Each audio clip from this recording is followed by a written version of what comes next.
have the shoulder joint.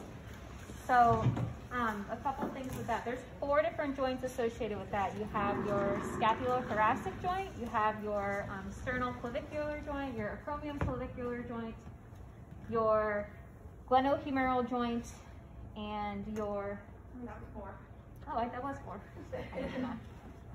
What I advise to you guys is getting to know each one of these joints and the motions that are responsible for these joints. But what's very interesting is that, I'm sorry, this slides are really cool. Go ahead.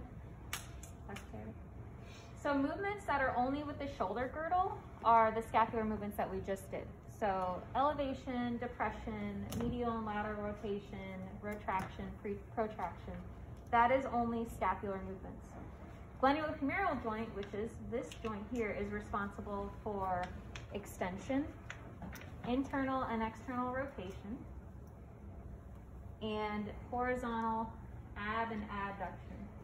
But when you get to shoulder flexion and then shoulder abduction, that's when you're having a combination of all the joints working, meaning that you cannot achieve 180 degrees of shoulder flexion and shoulder abduction, which is the normal range, without having movements of the scapula occur. So I have a really good video that you don't need to watch right now. If you can go to the next slide, Dr. Sarah, please.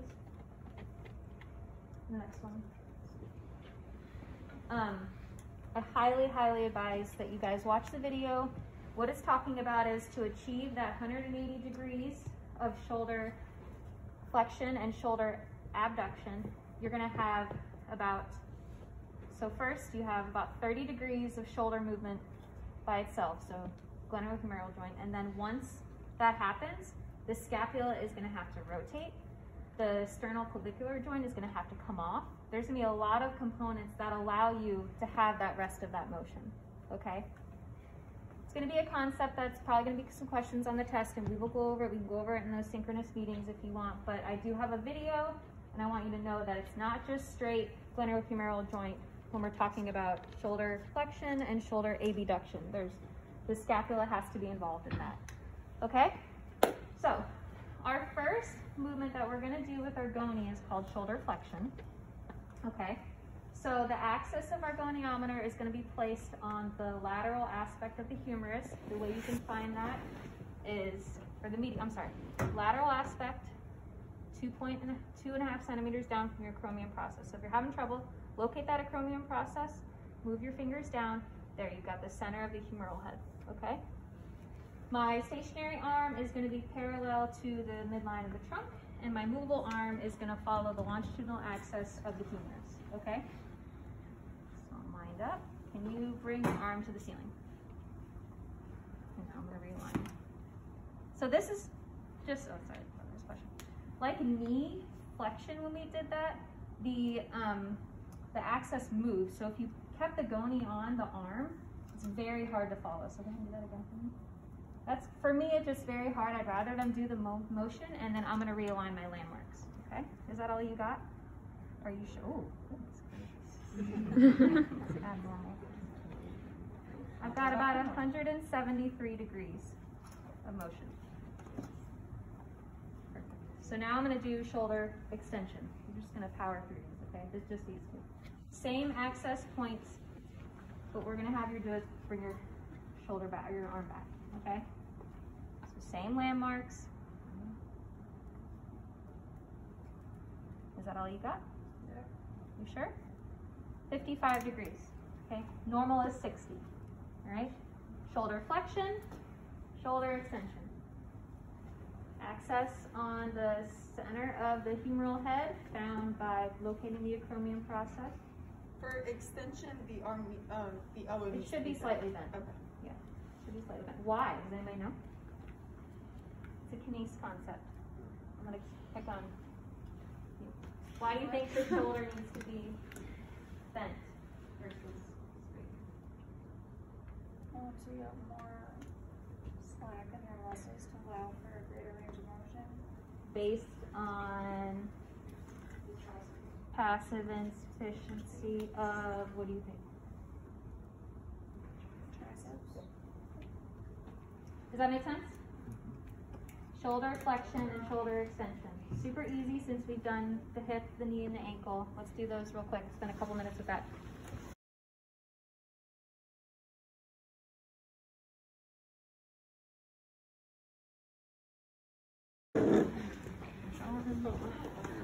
Okay, so for shoulder flexion and extension, our access was here, but for shoulder abduction, our access is going to be on the posterior aspect of the glenohumeral joint, or it could be anterior. I don't really like to measure anterior because for me it's a little awkward, so I like to come back here, but you can measure and put the access on both spots. So same thing, can you just scoot forward a little bit? Forward. Yeah. So my stationary arm is going to be parallel to the trunk again, and then my movable arm is also going to follow, again, the longitudinal axis of the humerus. So can you bring your arm out and up? Wow. 175 degrees. Normal is 0 to 180.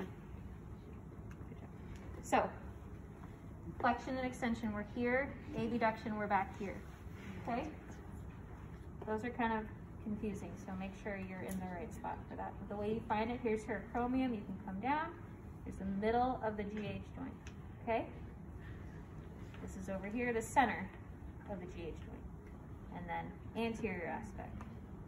But for me, I'm not comfortable measuring it that way. I like to be back here. Okay? There is no adduction. Anybody know why?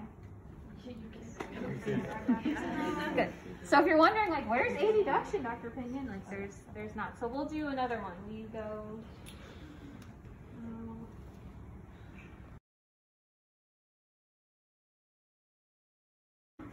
The next ones are horizontal shoulder adduction, so adduction, horizontal abduction. Okay. Your goni is going to start up here. So the arm needs to be abducted to 90 degrees, flexed to 90 degrees, elbow needs to be at 90, so 90, 90, 90, right? Your access goes over the acromion process. Your stationary arm is perpendicular to the floor, and your movable arm is going to follow along the axis of the humerus again. So for adduction, can you bring your arm across your body?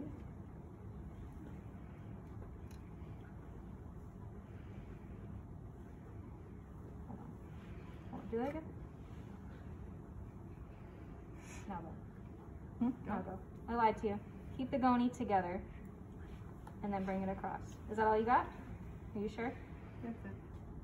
So I got 100 degrees for adduction. All right, now just come back. Bring your arm back. Is that as far as you can go? And I've got 50 degrees of abduction. So for adduction, it's 0 to 135, and then abduction is 45 degrees. So you're going to read the bigger numbers for adduction, smaller numbers for abduction. Okay, let's do those. Let's do shoulder abduction. So I want to, before I even show you this one, I want to preface this with this particular, and this is from years of doing this, particular way of measuring internal and external rotation. You will see a ton of compensatory motion in your clients. So you've got to be very cognizant of this. If you're seeing a lot of compensatory motions, then you're going to need to switch them to the position that Dr. Pignon is showing you, okay? This is what is in your Pedretti book. This is what I learned when I went to OT school in the caveman ages. So the easiest way to think about it, you guys have seen a scarecrow, right? You know how they have the arms up on like a broomstick or something? This is the position that they're in, okay? Their arm needs to be at 90 degrees, their elbow needs to be at 90 degrees, or shoulder flexion or shoulder abduction to 90, elbow to 90, okay? What you're doing now, just like I was telling some of you, the axis of rotation for the shoulder is like a line right through here, okay? So when you're doing internal and external rotation, you don't want this axis to move, okay? So what you're doing is you're using this as your axis right here, okay? It's going right straight through the shoulder. So what's gonna happen if your client's here? Are you gonna get a true measurement? No. All right, the other thing they're gonna do is they're gonna, this. Are you still getting a true measurement? So that's why I'm saying that while I'm going to teach you this, you've got to watch out for these compensatory motions, okay? So your stable arm is going to line up with the side of the trunk, the midline of the trunk. Your axis is going to be right at the, there we go, olecranon, okay? You're starting at 90 degrees or 0, right here on the red, okay? I tend to support their arm with one finger because then I can tell if they're compensating. So can you turn your hand towards the ceiling? So she is at about 95 degrees, okay? And back to the neutral position. And again, you want to line everything up again, and you want to make sure that they're not hiking the shoulder. Can you turn your hand down to the floor? Okay. And she's at about 40 degrees. Now, we've been telling you guys to let them get into the position and then measure. With this one, it's easier to hold your goniometer and support their arm. So I've got my goni here. I'm holding it in place. I'm supporting her arm with my fingers here, and I'm doing that lumbrical grasp with my hand here. And then this way I can move it as she moves. Go up, good, and back to neutral, and go down, okay? Now do you see she's getting a little bit of a compensatory motion? The shoulder is rotating forward a little bit. So be real cognizant of watching for, this is not bad, you can relax. That's not bad, but if you get somebody that's like this, you're really inaccurate. And people want to please you. They want to get as much motion as they possibly can. So they're gonna throw all these compensatory motions in with this one, okay? So this is a seated position. You can also do it in standing if you want. It's kind of up to you, whatever you're comfortable with and whatever the height of your client is. If you have somebody that's really, really tall, you probably want to have them in seated. But you want to make sure that your stable arm lines up along the midline of the trunk. Your axis is over the olecranon process. Your movable arm is along the forearm, the midline of the radius, and then you're rotating around, up and down, okay? So that's one way. The second way is? That wasn't very good instructions. So we do this for manual muscle testing.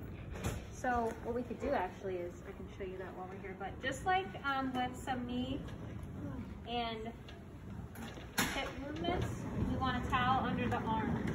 Patient can be supine or prone. I think prone is easier on your client, but same landmarks as what Dr. Saradic just did. So you're going to have your access over the olecranon process. Your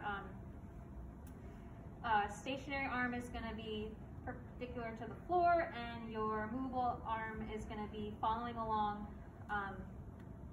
the midpoint or the mid-axillary line of the wrist, okay? So what I want you to do is, can you bring your arm back? Is that all you got? Good, so I've got 70 degrees, 69 degrees of what is this motion? Good, relax. And then you bring your palm up to the ceiling. Is that all you got? This is not good for my back, huh? Are you sure? I've got 80 degrees of external rotation. Either will be accepted. So if you feel like on your exam you get, say, for some reason you get manual muscle testing for internal and external rotation, you can just keep them and do everything in this position. But if you like the other one, it's fine too. So it's totally up to you. Either one will be accepted. That other one is quicker, but say you have a client who can't handle that, or it's very painful for them, this is a good one. Anytime would be contraindicated if you have a dislocation. Obviously, you would not want to measure that or put them in this position.